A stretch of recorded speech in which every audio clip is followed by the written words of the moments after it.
Hey everybody. So I was reading a friend's post on Facebook, and they were quoting that Buddhist quote about life is suffering. And they were doing the thing everybody always does with that quote, which is using it as an explanation for why their life sucks. But I don't think that quote, I think it's losing something in the translation. Because what I think it means is there is no life without some discomfort. All growth causes discomfort, always. There is no growing, there is no getting a bigger, cooler life without some discomfort in the growing process. I mean, by definition, the new stuff I'm trying to bring into my life is outside of my comfort zone. So it's going to be uncomfortable as I learn to do these things. That's inevitable. All growth includes discomfort. That gets translated as all life is suffering, but that's all bullshit. Most of my life is not suffering. Most of my life is fine. And the reason for that is I have tools to help me figure out where the growth is necessary. And I have tools to figure out how to show up for the new things that this stuff is asking me to do. And I have tools so I can refine my behavior, so that each time I do the thing, I get a little bit better at it. And pretty soon, my comfort zone catches up to this new big life, and it's comfortable for me. The new stuff is just part of what I do now, and my life gets bigger, and my life gets cooler as a result of that. But I don't want to use that life is suffering to try and explain why my life is crappy. I mean, in general, my life isn't crappy. If my life is crappy, it's because I'm ignoring something most of the time. I mean, there are definitely things that happen that aren't pleasant. That's life. You know, loved ones die, people get sick, situations change, relationships end, health comes and goes. Those things are all hard, they're challenging. But they're not good or bad, they're just hard and challenging. It's seeing them as bad. That's the problem. The suffering comes from the resistance to the growth, from feeling as though this shouldn't be happening, this is bad, it shouldn't be happening, it's not something I like, I don't want to do it, and therefore it's miserable. You know, the discomfort is inevitable, but suffering, that's optional. You know, if I apply the tools in my life and I start trying to show up and be the best me I can be and correct from my mistakes and learn from the things that didn't go well so I can do them better next time, then my life just keeps to expand and get better. My wife calls it the ever-expanding yes. That's my attitude. When I find myself labeling something as a problem, labeling something as scary, all that means is it's frightening me because I don't know how to handle it yet.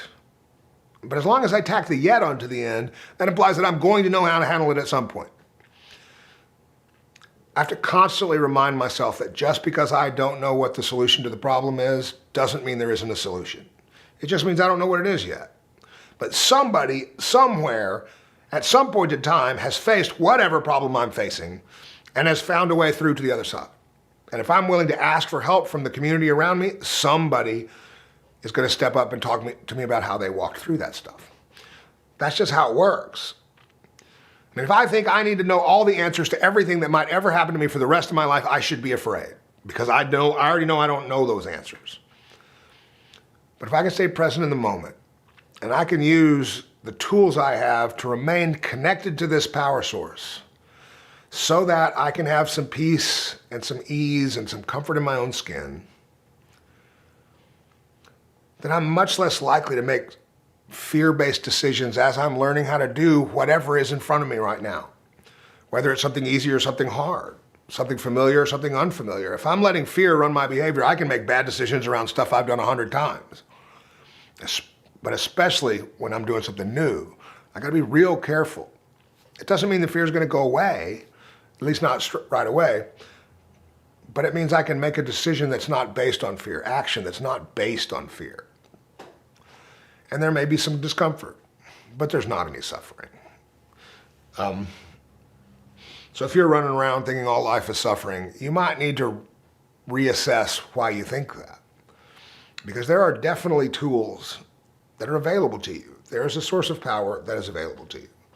And if you can use those tools and access that power, you can build a big, cool life. And that's the point here. I didn't get sober to suffer. I didn't live this long to get worse at it as time goes on.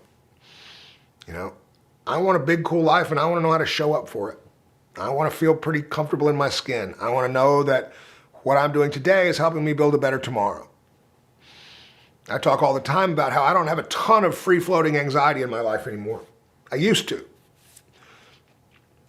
But I don't anymore, and that's because I have a plan for living that allows me to live my day intentionally. I don't have a lot of fear about how today's going to go because I'm building today on the experiences of yesterday, the day before yesterday. I know why yesterday went well because I lived it with intention. So I believe I can probably make today go well too. And if I live yesterday well and I can live today well, that removes most of my fear about tomorrow, because tomorrow is most likely going to be more of the same. That means I can be present and I don't have to worry about the future. I'm finally in a place where I understand that the only way to be really prepared for anything that's going to happen out there in the future is to be present and effective right here, right now, in this moment. That's the only way to be ready. I mean, think about it. If I've got something to do that scares me that I don't know how to handle it, but it's not happening for 3 days, staying freaked out from now until the time it happens, does that better prepare me for doing this thing that I don't know how to do that freaks me out? Or does it make me in even worse shape for trying to figure out how to handle it when it comes up? Of course it does. If I can stay present and just do what's in front of me right now, and be mindful of the thing that's coming, maybe ask for help from other people on how they've handled this thing that's coming. But I can be present and effective in my life right this minute. I don't have to suffer from now until the time that scary thing happens. I can be present for it, and it will be less scary when it happens. I can't tell you how many times I've worked with people who, when they finally did the thing they were afraid of, they were shocked at how really inconsequential it turned out to be. Most of the time, we turn a little rice kernel of fear into a mountain of avoidance and a whole operating system for living on how to avoid that one little rice kernel. And we don't have to live that way. I just have to have the courage and the support of the people around me and a connection to a power greater than myself that will allow me to go examine the rice kernel and figure out how to handle it so I don't have to trip over it all the time. All right, thanks.